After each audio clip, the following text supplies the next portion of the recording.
Social media पर Khan sir की गिरफ्तारी की अफवाह का मामला गर्मा गया है। पटना पुलिस ने खान सर ग्लोबल स्टडी के एक्स हैंडल के खिलाफ केस दर्ज किया है, जो लगातार खान सर की गिरफ्तारी की झूठी खबर फैला रहा था। हकीकत यह है कि खान सर को सिर्फ पूछताछ के लिए थाने लाया गया था और उसके बाद उन्हें सुरक्षित घर भेज दिया गया था। पुलिस ने साफ किया है कि ये खबर पूरी तरह से भ्रामक और अफवाह है। इस मामले में कार्रवाई जारी है। देखिए, यहाँ मुझे लगता है कि जांच चल रहा है उनके ऊपर। मुझे पूरा भरोसा है कि यहाँ भी जितना फर्जीवाड़ा है वो उसका बंद होगा। यहाँ भी कोचिंग हमको लगता है कि जिस तरह से फर्जी तरीके से चलाता है, सील होना चाहिए। अस्पताल में जांच होना चाहिए कि किस तरह से वहां भी फर्जीवाड़ा हो रहा है। और खान एक फ्रॉड आदमी है, फर्जी आदमी है, सिर्फ डायलॉगबाजी करके छात्रों को बरगलाने का काम करता है। ये बहरूपिया, हम बार बार कहते हैं कि ये बहरूपिया है। कभी टीका चंदन लगाता है, कभी कलेवा बांध लेता है, कभी रक्षाबंधन में बच्चों को हम समझते हैं कि बहकाने का काम करता है। ये सिर्फ और सिर्फ हिंदू बच्चों को टारगेट करता है, उसे बहला फुसला करके अपना धन अर्जन करने में लगा हुआ है। इसके धन का भी जांच होना चाहिए कि आखिर कितना कमाया, कितना टैक्स दिया, ये टैक्स भर रहा है कि नहीं।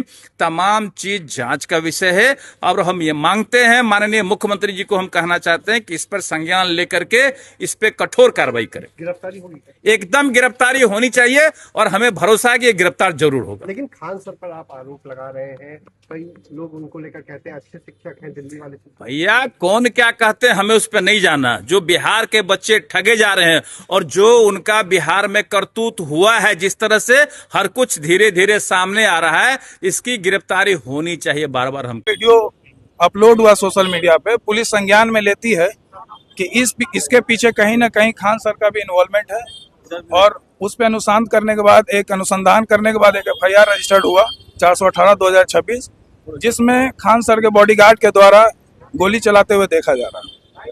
और उसी आधार पर जो है ये केस रजिस्टर्ड हुआ, जिसमें बॉडीगार्ड को जेल भेज दिया गया। और जेल भेजने के बाद अभी जो अनुसंधान के क्रम में जो मटेरियल रिकॉर्ड पे आया है, उसे अभी पता चला है कि जो उनका लाइसेंस था वो सिर्फ उत्तर प्रदेश में ही यूज करने के लिए परमिटेड था। और वो लाइसेंस जो उनको इशू हुआ था वो इसलिए हुआ था सिर्फ क्योंकि उनके पिताजी की हत्या कभी हुई थी और उनके प्रोटेक्शन के लिए वो लाइसेंस उनको प्रोवाइड किया गया, जिसमें रोशन आनंद जो है वो बेगुनाह थे, बिना किसी प्रॉपर इन्वेस्टिगेशन का उनको जेल भेज दिया गया था। अनुसंधान पदाधिकारी के द्वारा कोई प्रॉपर इन्वेस्टिगेशन नहीं किया गया था और बहुत जल्दबाजी में उनको जेल भेजा गया। अगली सुनवाई के लिए जो डेट तय हुआ है वो 3 साल हो गया। आपने वो खान सर का वीडियो देखा था जो उन्होंने आपके भाई की मृत्यु के बाद बनाया था? नहीं सर, मैं कोई भी वीडियो सर नहीं देखा। उन्होंने एक वीडियो बनाया था जिसमें वो कह रहे थे कि उन्हें भी बहुत अफसोस है कि घटना आपके साथ घटी।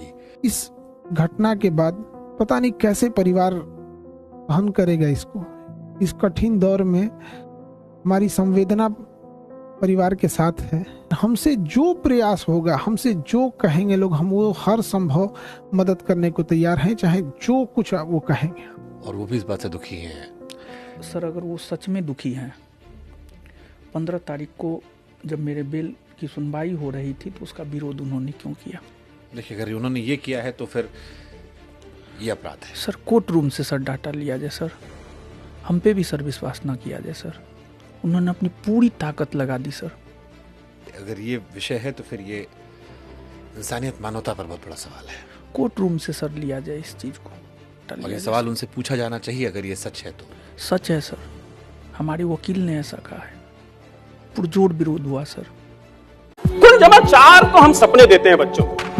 डॉक्टर बन जा, इंजीनियर बन जा, सरकारी नौकरी कर ले और बहुत अच्छा है तो IAS बन जा। दरअसल मैं तो चाहता ही नहीं कि आप सारे के सारे IAS बने। क्यों बनना चाहिए? क्योंकि सच्चाई ये है कि डाइवर्सिटी की कमी हमारे केवल जीवन में ही नहीं है, डाइवर्सिटी की कमी हमारे ड्रीम्स में भी। तो डाइवर्सिटी लेकर आए।